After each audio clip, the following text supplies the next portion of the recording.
Nesse vídeo eu vou te falar tudo o que você precisa saber sobre o Tesouro Selic, esse investimento que está cada dia sendo mais falado. Sejam muito bem-vindos a mais um vídeo, eu sou o Di Matos aqui do canal Di Matos Ensina e hoje a gente vai falar em minúcias aí sobre o Tesouro Selic. Eu fiz um vídeo mais curto aí, um vídeo de menos de 1 minuto sobre o Tesouro Selic, que é o mais assistido aqui no canal. Então eu pensei, eu vou fazer então um vídeo completo, tentando complementar aquele vídeo. Então eu vou trazer aqui o máximo que eu puder falar sobre o Tesouro Selic, de informação que seja relevante para você. É sempre bom lembrar que isso não é uma recomendação de investimento, você precisa tomar a sua decisão aí com base no seu conhecimento, ou então conversando com o seu gerente, com o seu assessor de investimento. O vídeo aqui é apenas um estudo onde eu vou falar um pouco sobre o Tesouro Selic e o seu funcionamento. Então, primeiro, uma visão geral sobre o Tesouro Selic. O que é o Tesouro Selic? Primeira coisa, é um investimento, tá dentro aí da caixinha de investimentos. Depois, está dentro da caixinha de investimentos conservadores. E depois, o que acontece com o seu dinheiro? Você pega o seu dinheiro e está emprestando ele para o governo, para financiar a dívida pública e financiar os gastos da máquina pública. E em troca, o governo te paga uma remuneração. A remuneração que é, de fato, a taxa Selic. Por isso que o nome dele é Tesouro Selic. Ele te remunera diariamente a taxa Selic. E o que é a taxa Selic? A taxa Selic é a taxa básica de juros da economia. E o que isso quer dizer? É um juros que é definido pelo Comitê de Política Monetária para balizar todas as transações correntes no Brasil, tanto os empréstimos, tanto os financiamentos, quanto os investimentos, quanto os custos das coisas. E isso influencia, inclusive, na inflação. Isso é um dos principais fatores pelo qual a gente vê a Selic subindo em 2021. Por quê? Porque a inflação a cada hora está superando aí a meta e ficando acima da meta, e o Banco Central tem que reduzir. Não pode deixar a inflação ficar muito alta, tem que fazer ela voltar para o centro da meta. E uma das principais formas de fazer ela voltar para o centro da meta é aumentando a taxa Selic, fazendo a elevação da taxa Selic, que faz com que a economia desacelere. Por quê? Desacelera porque desestimula o consumo. Porque consumir ficou mais caro. Por exemplo, se você precisa de crédito para consumir, o crédito está mais caro. E também desestimula a economia porque investir fica mais fácil. Você consegue rentabilidades boas com menos risco ou nenhum risco, como por exemplo o Tesouro Selic. Tem algum risco aí, mas é mínimo. Então o Banco Central utiliza aí a meta da taxa Selic, que é o que ele pode controlar através do Comitê de Política Monetária. Ele utiliza aí essas alterações da Selic para tentar controlar a inflação, um dos principais objetivos da Selic. E é justamente essa taxa Selic que é definida pelo Banco Central que embasa o nosso título aqui, o Tesouro Selic, que te paga a taxa Selic todos os dias. Você não precisa segurar o título até o vencimento. Você pode resgatar o título amanhã, depois de amanhã, mas aí a gente já vai fazer umas contas, vamos explicar aí que dia que faz sentido você começar a pensar em resgatar ou não. Fica comigo até o final, que vai ter informação muito importante para você saber. E tem uma coisa que eu preciso pedir, é que você deixe o seu like aí se você já estiver gostando desse vídeo, que ajuda bastante o canal. E mais uma questão sobre a taxa Selic ser paga diariamente. Ela é dividida na base de 252 dias úteis. O Tesouro Selic só rende nos dias úteis do ano. Então é feita uma conta financeira aí com base nos 252 dias úteis e ela vai rendendo todo dia um pouquinho da taxa Selic que está estipulada lá pelo Banco Central. E se a Selic vai subindo, você vai tendo rentabilidades melhores, se a Selic vai caindo, você vai tendo rentabilidades menores. E aí vamos lá, na prática, como é que você investe no Tesouro Selic se você quiser investir? Primeira coisa, você precisa ter uma conta num banco ou numa corretora, né? Uma instituição financeira que tem aí a conexão com o Tesouro Direto. A maioria das instituições financeiras que tem alguma plataforma de investimento tem lá o módulo do Tesouro Direto, ou então você pode ir direto no portal do Tesouro Direto, você vai ver a instrução lá dentro. Então, você abre uma conta, se você já tiver, ótimo, faz seu perfil de investidor, faça a análise do seu perfil de investidor, isso é muito importante para você saber qual que é a sua aversão a risco e começar a decidir sobre os seus investimentos respeitando o seu perfil. Porque se o seu perfil for conservador e você vai lá e compra tudo de um fundo que é multimercado, investe lá fora e o dólar dá uma queda, você vai ter uma perda no valor que você investiu, que talvez não seja algo que você esteja tolerando. Então é muito importante você olhar o seu perfil e estudar muito bem sobre os investimentos e sobre o Tesouro Direto, sobre alguns outros investimentos. Aqui no canal tem muita coisa interessante, já tem muito conteúdo bom que eu fiz especialmente sobre o Tesouro Direto, mas tem sobre outros investimentos também. Então aproveita e se inscreve aqui e ativa o sininho para você não perder quando eu soltar um novo vídeo que pode te ajudar aí na hora de decidir sobre os seus investimentos. E eu aproveito para dizer que tem essa playlist que eu estou deixando aqui nos cards sobre o Tesouro Direto, é uma playlist bem completa que eu falo minúcias sobre cada um dos títulos do Tesouro Direto. Vale a pena você estudar cada um deles, eu recomendo, hein? E aí você abriu a conta, decidiu pelo investimento no Tesouro Selic, fez o investimento. Para onde foi seu dinheiro? Ficou no banco? Ficou na corretora? Não, ele foi para o governo. Foi para o cofre do Tesouro Nacional, o cofre virtual do Tesouro Nacional, para ajudar a financiar a dívida pública, como eu disse mais cedo. Aí vamos lá, o título é composto de duas partes. Tem a parte que é a taxa Selic mais algum ágio ou deságio. Ágio é quando tem lá mais 0,33%. Do lado do título, você vai ver assim, Tesouro Selic 2024, igual eu estou mostrando aqui na tela, taxa Selic mais alguma taxa aqui que está aqui do lado, que é justamente a parte do ágio ou do deságio desse título. E o que isso quer dizer? Se você tem lá um mais 0, alguma coisa, você tem um título que está te pagando a taxa Selic over, né, que é a taxa efetiva, a taxa Selic que é realizada no mercado e não a meta, né? A gente tem a meta Selic e tem a taxa Selic over. A taxa Selic over é a taxa de fato que é paga aí nos contratos, é a taxa que você recebe neste investimento, que está extremamente junta aí da taxa meta Selic. Então vamos lá, o título tem essas duas partes, a parte que é a taxa Selic e a parte que é do ágio ou deságio. Quando este ágio ou deságio tem alteração, você pode ter um movimento de perda no Tesouro Selic. Então esse é um outro ponto muito importante. O Tesouro Selic pode perder valor? Pode. É muito raro, a gente não viu isso acontecer, não sei, tem mais de 10 anos aí, mas aconteceu nos últimos momentos aqui. Por quê? Porque a Selic estava muito baixa, ela estava na casa dos 2%. E o governo acabou aumentando um pouco essa parte do ágio para dar uma incentivada maior a migrar em investimentos para o Tesouro Selic. E com isso, o que aconteceu? Aconteceu de que a parte pré-fixada subindo faz com que o título perca valor. Memoriza isso, a parte pré-fixada subindo, o título perde valor, o seu investimento perde valor. Eu expliquei no detalhe aqui neste vídeo que está aparecendo. É um cálculo um pouco mais complexo, você termina esse vídeo primeiro, depois você vai lá que eu garanto que vale a pena. E aí, continuando, é um título que você pode programar aportes mensais. O que é isso? Aporte é quando você faz o investimento, e mensal quer dizer que vai investir todo mês, né? Você pode ir lá e dizer, eu quero investir no Tesouro Selic R$100 todos os meses. Automaticamente, todos os meses, R$100 serão investidos no Tesouro Selic que você tiver escolhido. Aí vamos lá, você foi lá e comprou o Tesouro Selic, você decidiu comprar R$5.000 de Tesouro Selic, dá mais ou menos meio título do Tesouro Selic. Então você tem os meio títulos lá na carteira, você decidiu vender, você precisou do dinheiro, de repente você aplicou no Tesouro Selic sabendo que é um investimento bem conservador, então talvez você tenha aplicado pensando aí numa reserva de emergência e surgiu um imprevisto.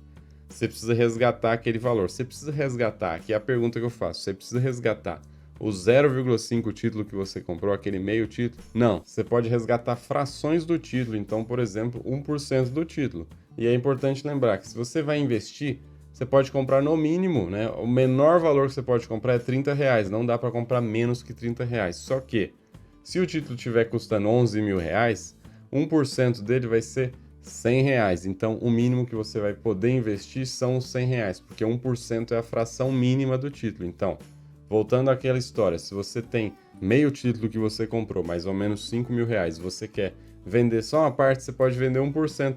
Então você vende 1% e continua lá com 0,49 título, que é justamente 49% de um título. Então você pode comprar 1% do título e pode vender 1% também, da mesma forma. E é importante, se você resgata o título agora, 18 horas, por exemplo, quando é que o dinheiro vai cair na sua conta? Só no dia seguinte. Mas se você faz esse comando de resgate, né, o comando da venda do título, até às 13 horas, o dinheiro cai no mesmo dia. Só que isso em dias úteis. Então, você faz um resgate até às 13 horas de um dia útil, o dinheiro vai cair no mesmo dia para você. É o que a gente chama de resgate em D mais 0, né? D, dia mais 0, 0 dias. Então, resgate no mesmo dia. Agora vamos lá, quanto custa para você investir no Tesouro Direto? Existem alguns custos, a gente vai falar sobre eles. Tem um que é o principal, que é o imposto de renda, a gente já fala na sequência. Mas eu vou falar primeiro da taxa da B3. A taxa da B3 é cobrada pelo serviço da Bolsa Brasileira, que é a B3, fazer a custódia do título. Então ela garante que aquele título é do fulaninho, que aquele outro título é de outra pessoa. Ela faz essa custódia e garante aí a autenticidade das transações. E quanto custa essa taxa? Essa taxa é hoje de 0,25% ao ano, só que agora em 2022 essa taxa vai para 0,2% ao ano. Foi o que eu expliquei nos detalhes aqui neste vídeo que você assiste na sequência desse, tá? Espera esse acabar que tem mais informação boa aqui para você. Então você paga 0,25% até 2021, mas vai começar a pagar 0,2% de 2022 para frente. E esse 0,2 incide sobre o quê? Porque você tem duas coisas, você faz um aporte, você coloca um dinheiro lá e você vai tendo a rentabilidade que vai crescendo esse aporte, que aí vira o seu investimento no total. Tem o montante inicial, que é o aporte, e tem os juros que vão sendo pagos, que fazem aí todo o valor que você tem investido. Sobre que valor que incide essa taxa? É sobre o rendimento ou é sobre o total? É sobre os dois. Soma tudo. Então, é o valor total do seu investimento. É feita uma conta aí dividindo essa taxa por todos os dias úteis do ano e essa cobrança ocorre semestralmente. Eu expliquei naquele vídeo que eu citei, recomendo que você veja logo na sequência. Importante lembrar que se você investe até R$ 10.000 no Tesouro Selic, você não paga a tarifa da B3 de 0,25 que vai para 0,2% ao ano. Isso vai considerar todos os seus investimentos em Tesouro Selic. É no seu CPF, não adianta separar por instituição. Outro custo que tinha em praticamente todos os bancos e corretoras e hoje a gente não vê mais, que é o custo da transação na própria instituição financeira, né? A tarifa que era cobrada para fazer investimentos no Tesouro. Na maioria dos bancos e corretoras essa taxa não existe mais, então é uma despesa a menos que você vai ter. A gente já chega na parte dos impostos que incidem sobre esse investimento, mas antes eu quero falar de uma coisa que talvez você nunca tenha ouvido falar, que é justamente o spread, a diferença entre compra e venda que acontece nos títulos do Tesouro Direto. Talvez você não saiba, mas se você faz uma compra, você paga um preço. Se você faz uma venda no Tesouro, você paga outro preço. No Tesouro Selic, essa diferença é a menor diferença, proporcionalmente é a menor diferença entre os títulos do Tesouro. A gente tem lá título pré-fixado, título IPCA, tem título pré que paga juros semestrais, tem título IPCA que também paga juros semestrais. Então tem 4 tipos e tem o quinto que é o Tesouro Selic. Este tipo de título que é o Tesouro Selic é o que tem menos essa diferença de compra e de venda. E o que isso impacta nos seus investimentos? Se você vai lá e faz uma compra e quer vender ela amanhã, talvez você tenha uma perda de valor justamente por conta deste spread de compra e venda. E eu fiz a conta. Hoje, aqui em 2021, no final de 2021, essa diferença no Tesouro Selic 2024 está de 0,06%.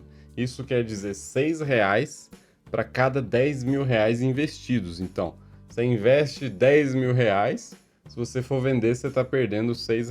E essa diferença no Tesouro Selic 2027 está de 0,08%. Que representa R$ 8 para cada 10.000 investido, ou então 80 centavos para cada R$ 1.000 investidos. Mas aí qual que é a vantagem? No Tesouro Selic, todos os dias o seu título vai rendendo. E com a taxa Selic em 7,75, a rentabilidade por dia está na casa do 0,03% por dia útil. E aí, como é 0,03%, se você espera 2 dias úteis, no caso do título Tesouro Selic 2024, aquela diferença de spread desaparece, e no caso do Tesouro Selic 2027, você precisaria esperar 3 dias para a diferença desaparecer. Mas isso em termos de rentabilidade bruta, né? Você teria que fazer a conta aí com a rentabilidade líquida se você realmente quisesse vender. E aí ainda sobre a rentabilidade, no caso da rentabilidade bruta, para cada R$ 10.000, todos os dias o Tesouro vai render aí R$ 3. Só que conforme o tempo vai passando, o que acontece? Esses R$ 3 também vão ter rentabilidade, então vai somando 3, vai somando, vai 6, 9, daqui a pouco tá gerando mais R$ 1 aí. Claro que vai demorar para ter mais R$ 1 ali, que seria o quê? Juros dos juros, né? Os R$ 10.000 você aplicou, tem os juros, que é aquele R$ 3, cada dia vai somando. Tem um momento que esses juros aqui vão começar a te dar um valor já significativo, que vai ser juros dos juros. Mesmo antes de ser significativo, aqueles R$ 3 vai ter a incidência aí da taxa sobre ele e ele também vai te dar uma rentabilidade. Isso é a mágica dos juros compostos, né? O dinheiro trabalhando para você incansavelmente, todos os dias. O fruto do dinheiro que vem também trabalha para você e ele gera um fruto, aquele outro fruto também trabalha para você. Então, é uma bola de neve sem fim. Por isso que eu sempre digo, se for investir, comece logo aí. Se você já investe, não acabe com seus investimentos se não for nada muito urgente, porque os investimentos no longo prazo são um potencial incrível. E aí vamos lá falar sobre tributação. No caso do Tesouro Direto, a gente tem duas tributações que são o IOF, que é o Imposto de Operações Financeiras, e o Imposto de Renda. O IOF ele só incide se você estiver investindo até 30 dias. O que isso quer dizer? É uma operação financeira, é considerado uma operação financeira se você compra um Tesouro Selic, em menos de 30 dias você vende. E o IOF é um imposto que não é nada muito grato. Por quê? Porque ele, nos primeiros dias do investimento, ele come quase 100% da rentabilidade. Ele começa lá nos 99%, vai descendo 96%. Todos os dias o IOF vai reduzindo o valor até chegar no 30º dia que o IOF é zerado. E aí não tem mais imposto de operação financeira sobre o rendimento da sua aplicação. Então é sempre bom você fugir desse imposto porque ele pega muita rentabilidade para ele. Agora o imposto de renda é diferente, você não consegue fugir dele de nenhuma forma. Não tem um momento que ele acaba, você segura 30 dias, o imposto acaba, segura 2 anos, não acaba. O que acontece é, a tributação vai reduzindo, né? Você começa com uma alíquota de 22,5%, que eu estou mostrando aqui na tela para vocês, e fica com ela nos primeiros 6 meses. Nos próximos 6 meses, a tributação já não é mais 22,5%, ela vai para 20%. E depois, passou os 6 meses, né? Passou mais esses 6 meses, você chegou em 1 ano de investimento. A tributação chega nos 17,5%, e aí ela vai ficar em 17,5% até completar 2 anos de investimento. Aí 2 anos e mais um dia você entra na alíquota de 15% de imposto de renda, que é a menor alíquota que você pode ter aqui no investimento Selic. Beleza, 15% de imposto de renda sobre o quê? Sobre o valor que eu investi? Sobre o valor que rendeu? Sobre os dois? Não, aqui é somente sobre o valor que rendeu. Então, por exemplo, se você investe lá R$10.000 no Tesouro Selic e você fica 1 ano com esse investimento e um dia, né? 1 ano e um dia, você entra na alíquota dos 17,5% de imposto de renda sobre o rendimento. E vamos supor que teve uma rentabilidade da taxa Selic hoje. Você conseguiu ter uma rentabilidade de R$775. Você vai pegar esses 775, você não vai fazer nada, tá? Automaticamente o banco ou a corretora já vão reter o valor do imposto de renda e vão mandar para o governo. Você vai receber a rentabilidade líquida do imposto de renda na alíquota calculada, que aqui no caso seria por volta dos R$135 e sobraria para você uns R$639 de rentabilidade líquida. Se você quiser acompanhar como é que está essa alíquota, vale a pena você fazer um cadastro lá no portal do Tesouro Direto. Você abre o portal Tesouro Direto, clica em login, faz lá o seu cadastro e entra ali, você vai navegar, tem muita coisa interessante ali. Você clica no nome do título, você consegue ver um gráfico da evolução dele e logo abaixo você consegue ver uma tabela, que inclusive eu comento neste vídeo aqui que eu falo sobre preço real e preço teórico dos títulos. Essa tabela aí, ela te dá muita informação importante que vai te ajudar a acompanhar inclusive isso, qual a tributação, você não precisa nem fazer a conta de dias, você pode olhar direto lá qual que é a tributação que está seus investimentos. Porque para cada novo investimento que você tiver, vai ter um prazo diferente para cálculo do imposto de renda. Então, você fez um investimento hoje e fez um investimento daqui a 6 meses. Se você for vender, vai pegar aquele primeiro título que já tem uma alíquota de imposto de renda menor do que o novo título que tem uma alíquota de imposto de renda maior. Vamos lá, tem mais questões aqui. Você pode se lembrar que em algum momento você foi lá no portal do Tesouro Direto, tinha lá Tesouro Selic 2025. Você vai lá hoje, tem lá Tesouro Selic 2024 e 2027. Para onde é que foi aquele 2025? Se nem chegou 2025, eles cancelaram o título? O que aconteceu? Na prática, o que o Tesouro Nacional faz? Ele sempre vai deixando os títulos sem negociação para a compra e abrindo novos títulos com um prazo mais longo. Por que eles fazem isso? Por quê? Se você olha lá aquela tabela do imposto de renda, depois de 2 anos, você chega na tributação dos 15%. E aí você pega lá um título, por exemplo, que seja 2023. A gente está em 2021, acabando 2021, e você faz o investimento nesse título. Quando chegar em 2023, você não chegou na menor alíquota do imposto de renda. Então você, comprando esse investimento, vai ser forçado a resgatar ele numa alíquota maior de imposto de renda. Você não vai ter a possibilidade de ter uma redução do imposto de renda para os 15%. Por isso que o Tesouro Nacional ele fica sempre abrindo novos vencimentos para os títulos e é o que acontece com o Tesouro Selic. O Tesouro Selic 2025 fechou para compras e abriu o 2027. Só que você vê lá que hoje tem um Tesouro Selic 2024, né? Fechou o 25, mas abriu o 2024. E aqui é outra questão. Eles abriram o Tesouro Selic 2024 porque o título com prazo mais curto, ele tem menos oscilações naquela parte do ágio que eu falei. E tendo menos oscilações aqui, no eventual momento em que se eleva esse ágio, esse título vai perder menos valor, se for o caso de perder valor. Então, o título mais curto acaba sendo ainda mais seguro do que o título mais longo, né? O mais curto é o 2024, 2027 é o mais longo. E aí, de dúvidas que eu consegui imaginar aqui, lembrar, estruturar aqui num roteiro para falar para vocês, foi isso. Eu espero que tenham gostado. Se gostou, deixa o seu like, se inscreve, compartilha esse vídeo com um amigo. Quando se inscrever, clica no sininho também para receber notificações aí dos novos vídeos que eu soltar. Um abraço, até o próximo vídeo. Tchau, tchau.